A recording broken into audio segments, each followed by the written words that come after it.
नमस्कार, सारा education hub में आपका स्वागत है। तो चलिए आज की चर्चा शुरू करते हैं। आज हम कुछ अहम खबरों और उनसे जुड़े पहलुओं पर गहराई से बात करेंगे। जी, इसमें अदालती मामले भी हैं, कुछ इंटरनेशनल समिट्स भी, और हाँ, विज्ञान और भारत की अपनी कुछ नई पहलें भी हैं। बिल्कुल, हमारा मकसद है कि इन सब खबरों के पीछे जो अहम जानकारी है, जो समझने लायक बातें हैं, उन्हें आपके सामने लाया जाए। हाँ, मतलब बस खबर पढ़ना नहीं, बल्कि उसके मतलब को समझना। तो चलिए शुरू करते हैं एक अहम कानूनी मामले से। सुप्रीम कोर्ट ना अपने ही एक पुराने फैसले पर दोबारा सोच विचार कर रहा है। हाँ, ये मामला जुड़ा है अल्पसंख्यक शिक्षण संस्थानों और शिक्षा के अधिकार कानून मतलब आरटीई से। अच्छा, तो ये मामला दोबारा क्यों खुल गया? देखिए, मामला क्या है, चीफ जस्टिस ऑफ इंडिया के पास। मुद्दा यह है कि 2014 में एक केस था, Pramati educational and cultural trust case. हाँ, सुना है इसके बारे में। तो उस वक्त सुप्रीम कोर्ट की संविधान पीठ ने कहा था कि आरटीई एक्ट जो 6 से 14 साल के बच्चों को मुफ्त और अनिवार्य शिक्षा देता है, वो अल्पसंख्यक संस्थानों पर लागू नहीं होगा। क्यों नहीं लागू होगा? उनका कहना था कि इससे संविधान के अनुच्छेद 31A के तहत जो अधिकार अल्पसंख्यकों को मिले हैं, मतलब अपने शिक्षण संस्थान चलाने के, उनका उल्लंघन होता है। चाहे उन्हें सरकारी मदद मिले या न मिले, ये लागू नहीं होगा। लेकिन अब कोर्ट इस पर फिर से विचार कर रही है। ऐसा क्यों? कुछ नया तर्क आया? हाँ, हाल में कोर्ट की जो टिप्पणियां आई हैं, उनसे लग रहा है कि सोच थोड़ी बदल रही है। अब ये कहा जा रहा है कि भाई आरटीई लागू करने से किसी संस्था का अल्पसंख्यक चरित्र खत्म नहीं हो जाता। अच्छा। हाँ, और ये भी कि अनुच्छेद 21A जो शिक्षा का अधिकार देता है और अनुच्छेद 31A जो अल्पसंख्यकों को अधिकार देता है, ये दोनों साथ साथ चल सकते हैं और चलने भी चाहिए। मतलब एक संतुलन बनाने की बात हो रही है। बिल्कुल। एक और तर्क ये भी दिया जा रहा है कि अगर हम अल्पसंख्यक संस्थानों को आरटीई से पूरी तरह बाहर रखते हैं, तो जो सबके लिए एक जैसी स्कूली शिक्षा का विचार है ना अनुच्छेद 21A में, वो कहीं ना कहीं अधूरा रह जाता है। समावेशी शिक्षा वाली बात। सही कहा। और एक दिलचस्प सुझाव भी आया कोर्ट की तरफ से। क्या? कि आरटीई में जो 25% सीटें गरीब बच्चों के लिए आरक्षित हैं, वो अल्पसंख्यक संस्थान चाहें तो अपने ही समुदाय के गरीब बच्चों से भर सकते हैं। जरूरी नहीं कि वो दूसरे समुदाय के बच्चों को लें। ओह, तो ये शायद एक बीच का रास्ता निकालने की कोशिश है। लग तो ऐसा ही रहा है। देखते हैं अंतिम फैसला क्या होता है, ये काफी अहम रहेगा। निश्चित रूप से। चलिए, कानून की बात चली है तो एक और नए कानून पर आते हैं। अप्रवासन और विदेशी नागरिक अधिनियम 2025 ये लागू हो गया है और इसने कई पुराने कानूनों की जगह ली है। हाँ बिल्कुल, ये एक तरह का कंसोलिडेशन है। 4 पुराने कानून थे, सोचिए। 1920 का भी एक कानून था, फिर 1939, 1946 और 2000 का भी।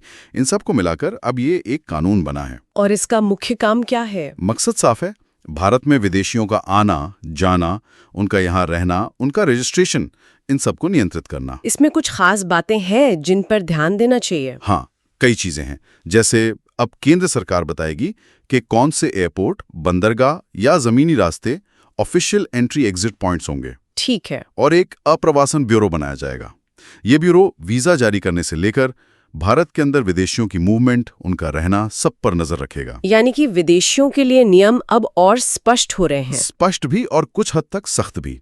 जैसे हर विदेशी को भारत आने पर एक रजिस्ट्रेशन अधिकारी के पास रजिस्टर कराना होगा। अच्छा। और सिर्फ विदेशी ही नहीं, बल्कि जो एयरलाइंस उन्हें ला रही हैं, जो शिक्षण संस्थान उन्हें दाखिला दे रहे हैं, या जो अस्पताल उनका इलाज कर रहे हैं, उन सबको भी जानकारी सरकार को देनी होगी। तो मतलब जानकारी इकट्ठा करने पर काफी जोर है। और अगर कोई नियम तोड़ता है तो सजा काफी सख्त है। अगर कोई बिना वैध पासपोर्ट या यात्रा दस्तावेज के पकड़ा जाता है तो 5 साल तक की कैद हो सकती है, और जुर्माना भी 5 लाख रुपए तक, या फिर दोनों। 5 लाख? ये तो काफी ज्यादा है। हाँ, और एक और बात, हेड कांस्टेबल रैंक तक की पुलिस अधिकारी को बिना वारंट गिरफ्तारी का अधिकार होगा। ये तो वाकई बड़े बदलाव हैं। इनका असर देखना होगा। चलिए अब जरा देश से बाहर की खबरों पर चलते हैं। चीन में शंघाई सहयोग संगठन यानी एससीओ का शिखर सम्मेलन हुआ। जी, तियानजन शहर में ये एससीओ का 25वां शिखर सम्मेलन था, और इसमें तियानजन घोषणा को अपनाया गया। इस घोषणा में क्या अहम बातें रहीं? भारत के लिहाज से कुछ खास? देखिए, घोषणा में कई मुद्दे थे। आतंकवाद पर हमेशा की तरह जोर रहा, खासकर ये कि आतंकवाद से लड़ने में दोहरे मापदंड नहीं होने चाहिए। और आतंकवादियों की सीमा पार आवाजाही रोकने के लिए वैश्विक सहयोग की बात हुई। जम्मू कश्मीर के पहलगाम हमले की निंदा भी की गई, हालांकि इसमें पाकिस्तान का नाम नहीं लिया गया। अच्छा, और सुरक्षा के अलावा? ईरान पर जो हमले हुए थे इजराइल और अमेरिका द्वारा, उनकी भी निंदा की गई। संयुक्त राष्ट्र सुधारों पर भी बात हुई कि विकासशील देशों का प्रतिनिधित्व बढ़ना चाहिए। और हाँ, एआई यानी आर्टिफिशियल इंटेलिजेंस के विकास में सभी देशों के समान अधिकारों का समर्थन किया गया। और चीन का क्या रोल रहा इस समिट में? उनका प्रभाव कैसा दिखा? चीन ने निश्चित रूप से अपना प्रभाव बढ़ाने की कोशिश की। उन्होंने घोषणा की कि एससीओ सदस्य देश अब चीन का बेइदू सैटेलाइट सिस्टम इस्तेमाल कर सकते हैं। ये जीपीएस का चीनी विकल्प है। पर अगले 3 साल में $1.4 बिलियन के कर्ज का वादा भी किया। साथ ही एक एससीओ विकास बैंक बनाने का प्रस्ताव भी रखा। चीन ने एससीओ प्लस समिट की अध्यक्षता भी की। तो चीन काफी सक्रिय है एससीओ में। भारत का क्या रुख रहा? प्रधानमंत्री ने क्या कहा? हाँ, भारतीय प्रधानमंत्री ने अपने भाषण में कहा कि एससीओ 3 स्तंभों पर खड़ा है: सिक्योरिटी यानी सुरक्षा, कनेक्टिविटी यानी संपर्क, और अपॉर्चुनिटी यानी अवसर। उन्होंने एससीओ को एक कनेक्टिविटी हब बनाने पर जोर दिया। और भारत का जो एक पृथ्वी, एक परिवार, एक भविष्य का नजरिया है, उसे भी घोषणा पत्र में जगह मिली। तो एससीओ एक महत्वपूर्ण मंच बना हुआ है। थोड़ा इसके बारे में बताएं, कब बना, कौन सदस्य हैं? जरूर। एससीओ की स्थापना 2001 में हुई थी। शुरुआत में 6 देश थे: कजाकिस्तान, चीन, किर्गिज गणराज्य, रूस, ताजिकिस्तान और उज़्बेकिस्तान। और अब 10 सदस्य देश हैं, 2 पर्यवेक्षक देश हैं और 15 डायलॉग पार्टनर हैं। लाओस सबसे नया डायलॉग पार्टनर बना है। काफी बड़ा संगठन है। हाँ, यूरेशिया क्षेत्र में ये एक बड़ा राजनीतिक, आर्थिक और सुरक्षा का मंच है। इसका मुख्यालय बीजिंग में है और ताशकंद में इसकी एक रीजनल एंटी टेररिस्ट स्ट्रक्चर यानी रैट्स भी काम करती है। इसकी आधिकारिक भाषाएं रूसी और चीनी हैं। समझ गए। चलिए अब वापस भारत आते हैं और पर्यावरण से जुड़े एक बदलाव पर बात करते हैं। वन संरक्षण एवं संवर्धन अधिनियम के तहत कुछ नए नियम आए हैं। जी, वन संरक्षण एवं संवर्धन संशोधन नियम 2025 ये 2023 के नियमों में बदलाव करते हैं। क्या मुख्य बदलाव है इनमें? कोशिश ये है कि जो मंजूरी की प्रक्रिया है उसे थोड़ा आसान और स्ट्रीमलाइन किया जाए। जैसे किसी प्रोजेक्ट के लिए जो सैद्धांतिक मंजूरी मिलती थी, जिसे स्टेज 1 अप्रूवल कहते हैं, उसकी वैधता अब 2 साल से बढ़ाकर 5 साल कर दी गई है। अच्छा, इससे प्रोजेक्ट्स को फायदा होगा? हाँ, और जो रक्षा या राष्ट्रीय महत्व के प्रोजेक्ट हैं या आपातकालीन प्रोजेक्ट हैं, उनके लिए ऑफलाइन आवेदन की भी सुविधा दी गई है। और वो जो पेड़ लगाने पड़ते हैं वन भूमि के बदले में, उसका क्या? हाँ, प्रतिपूरक वनीकरण, कंपनसेटरी एफॉरेस्टेशन, उसमें भी बदलाव है। एक लैंड बैंकिंग सिस्टम शुरू किया गया है। मतलब पहले से तैयार भूमि बैंक का इस्तेमाल किया जा सकेगा। और राज्यों को ये भी इजाजत दी गई है कि स्टेज 1 की मंजूरी मिलते ही वो वन भूमि को वन विभाग को सौंप सकते हैं। क्या इससे पर्यावरण पर असर पड़ सकता है या संतुलन बनाने की कोशिश है? देखिए, दावा तो संतुलन का ही है। एक तरफ प्रक्रिया आसान की जा रही है, खासकर महत्वपूर्ण खनिजों के खनन के लिए।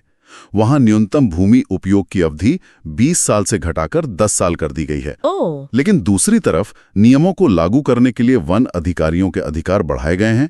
निगरानी और रिपोर्टिंग पर भी जोर है। याद रखना होगा कि वन तो समवर्ती सूची में है 1976 के 42वें संशोधन के बाद, तो केंद्र और राज्य दोनों की भूमिका है। ये नए नियम उसी कड़ी में है। संतुलन साधना हमेशा एक चुनौती होती है। अब कुछ ऐसी पहलों की बात करते हैं जो तकनीक और समुदाय को जोड़ रही हैं। आदिवाणी, ये क्या है? ये बहुत ही दिलचस्प पहल है जनजातीय कार्य मंत्रालय की। आदिवाणी भारत का पहला एआई पावर्ड ट्रांसलेशन प्लेटफॉर्म है, खास तौर पर आदिवासी भाषाओं के लिए। एआई और आदिवासी भाषाओं, ये तो कमाल है। हाँ, इसका बीटा संस्करण अभी लॉन्च हुआ है। मकसद है आदिवासी और गैर आदिवासी समुदायों के बीच जो भाषा की दीवार है उसे कम करना। फिलहाल ये 4 भाषाओं में काम कर रहा है: संथाली, भीली, मुंडारी और गोंडी, और 2 और भाषाओं कुई और गारो पर काम चल रहा है। इससे क्या फायदे होंगे? फायदे कई हैं। एक तो जो भाषाएं खत्म होने की कगार पर हैं, उन्हें डिजिटल रूप में सहेजने में मदद मिलेगी। दूसरा, आदिवासी लोगों को शिक्षा, स्वास्थ्य, सरकारी योजनाओं की जानकारी अपनी भाषा में मिल सकेगी। हाँ, ये तो बहुत जरूरी है। बिल्कुल, और ये आदिवासी उद्यमियों के लिए भी मददगार होगा। साथ ही भाषा शोधकर्ताओं के लिए भी एक बड़ा संसाधन बनेगा। तकनीक का बहुत सही इस्तेमाल लग रहा है। अच्छा, एक तरफ आदिवानी हमारी जमीनी भाषाओं को जोड़ रही है, तो दूसरी तरफ एक भारतीय कोशिश अंतरिक्ष के राज खोलने में लगी है, प्रतुष। हाँ, प्रतुष। ये रमन रिसर्च इंस्टीट्यूट जो बैंगलोर में है, उनकी एक बड़ी परियोजना है। RRI विज्ञान और प्रौद्योगिकी विभाग के तहत आता है। और प्रतुष का पूरा मतलब? और ये करेगा क्या? प्रतुष का मतलब है probing reionisation of the universe using signal from hydrogen. ये दरअसल एक रेडियोमीटर है जिसे भविष्य में चांद की कक्षा में स्थापित करने की योजना है। चांद की कक्षा से क्या पता लगाने के लिए? ये ब्रह्मांड के बिल्कुल शुरुआती दौर को समझने की कोशिश करेगा। वो समय जब पहले तारे और गैलेक्सी बन रहे थे, जिसे कॉस्मिक डॉन कहते हैं। बिग बैंग के बाद क्या हुआ था? ये हाइड्रोजन परमाणुओं से निकलने वाले बेहद कमजोर रेडियो सिग्नल को पकड़ने की कोशिश करेगा। माना जाता है कि उन सिग्नल्स में उस शुरुआती दौर के राज छुपे हैं। ढूंढना बहुत महत्वाकांक्षी परियोजना है ये। विज्ञान की बात चली है तो एक और दिलचस्प खोज का जिक्र करते हैं, जारोसाइट। ये गुजरात में मिला है और इसका मंगल ग्रह से कनेक्शन बताया जा रहा है। हाँ, ये काफी रोचक है। गुजरात के कच्छ में मतानोमड़ नाम की जगह पर जारोसाइट खनिज मिला है और इसकी उम्र करीब 5.5 करोड़ साल बताई गई है। जारोसाइट, ये क्या होता है? ये एक पीले रंग का मिनरल है जिसमें आयरन और सल्फेट होता है। खास बात यह है कि 2004 में नासा के अपॉर्चुनिटी रोवर ने मंगल ग्रह पर भी ठीक ऐसा ही मिनरल खोजा था। अच्छा, तो पृथ्वी पर ये कैसे बनता है? पृथ्वी पर यह तब बनता है जब कुछ खास मिनरल, जिनमें ऑक्सीजन, आयरन, सल्फर, पोटेशियम हो, वो पानी की मौजूदगी में सही परिस्थितियों में मिलते हैं। अक्सर ज्वालामुखी गतिविधि के आसपास ये बनता है। तो इसका मतलब ये कि पृथ्वी पर ज़ेरोसाइट की मौजूदगी और उसकी उम्र हमें ये समझने में मदद कर सकती है कि मंगल पर पानी कब और कैसे रहा होगा और वहाँ केमिकल एवोल्यूशन कैसे हुआ होगा। मतलब धरती के पत्थर मंगल के राज खोल सकते हैं। क्या बात है। चलिए अब जरा समंदर की गहराइयों की ओर रुख करते हैं। एक समुद्री जैव विविधता संधि यानी BBNJ की बात हो रही है। इसकी तैयारी समिति की बैठक हुई है। जी, BBNJ संधि। इसका पूरा नाम थोड़ा लंबा है।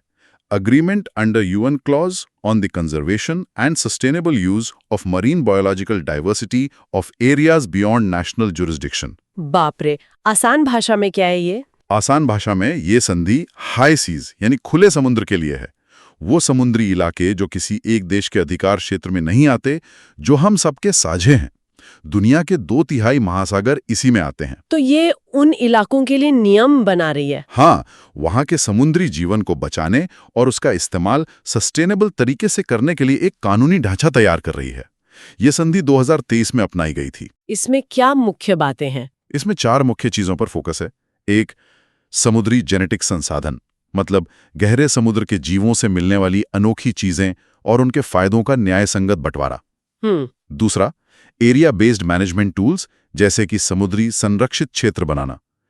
तीसरा, कोई भी गतिविधि करने से पहले उसका पर्यावरण पर असर जांचना। और चौथा, क्षमता निर्माण और समुद्री तकनीक का ट्रांसफर, खासकर विकासशील देशों को। भारत का क्या स्टैंड है इस पर? भारत ने संधि पर हस्ताक्षर तो किए हैं, लेकिन अभी इसकी पुष्टि करना, मतलब इसे पूरी तरह से लागू करने की प्रक्रिया पूरी करना बाकी है। ये वाकई एक जरूरी वैश्विक कदम लगता है। चलिए अब कुछ और खबरें जल्दी से देख लेते हैं। अफगानिस्तान से एक दुखद खबर आई है। हाँ, बहुत दुखद। अफगानिस्तान के कुनार प्रांत में एक जोरदार भूकंप आया है। खबरों के मुताबिक 800 से ज्यादा लोगों की मौत हुई है और 2500 से ज्यादा लोग घायल हैं। बहुत बुरा हुआ। हाँ, अफगानिस्तान के बारे में हम जानते ही हैं। दक्षिण एशिया का एक लैंडलॉक्ड पहाड़ी देश है। इसकी सीमाएं कई देशों से मिलती हैं: Turkmenistan, Uzbekistan, Tajikistan, Iran, Pakistan, Bharat और चीन। रक्षा क्षेत्र से भी एक खबर है, युद्धाभ्यास। जी, भारतीय सेना की टुकड़ी अमेरिका गई है।